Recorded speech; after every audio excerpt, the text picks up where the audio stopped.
Hello, everyone, and welcome to episode 64. Today, we are focusing on marijuana, part 2 of our series, and we're going to be discussing if your property wants to consider a request to smoke marijuana and the next steps. So let's get started.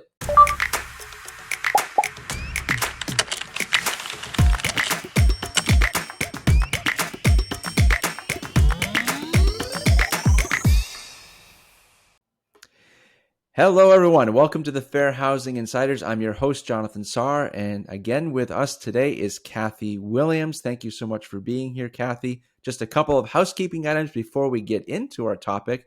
Thank you in advance for subscribing to our show, as well as the thumbs up. We really appreciate your support of this educational channel that we have.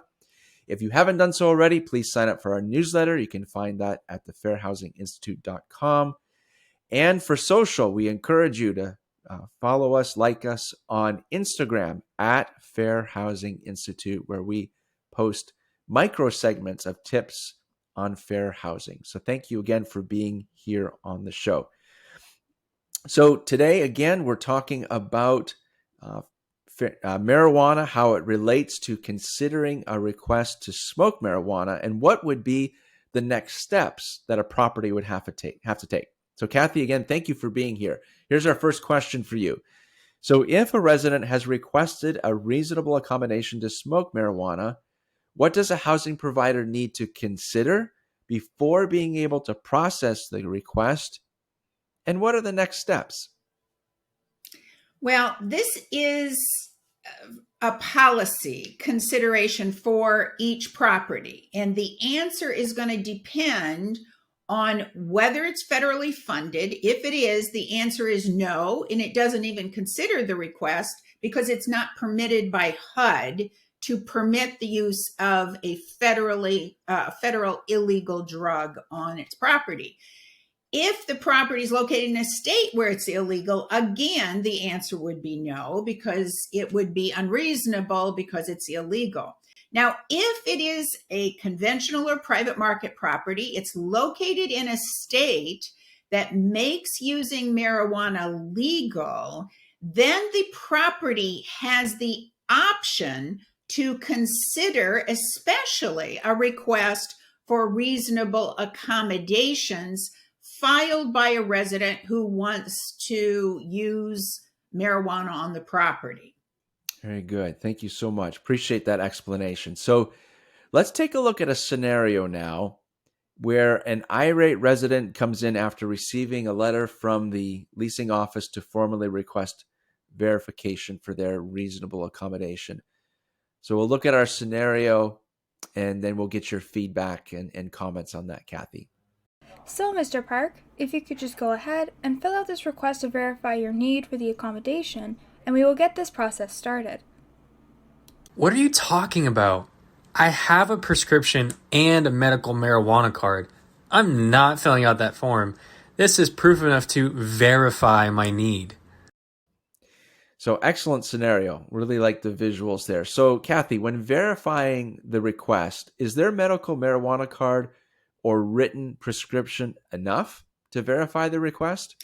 I have to say that we're not sure because all states are different in what they submit to the individual resident, and whether that is adequate verification or not to justify a reasonable accommodation is going to depend on a number of factors. So I think that's a decision, again, that should be made at a high level in a company, and you shouldn't rely, for instance, on the property manager to decide on a case-by-case basis whether you're going to ask for additional verification from the medical provider or accept the prescription or the card that is often issued.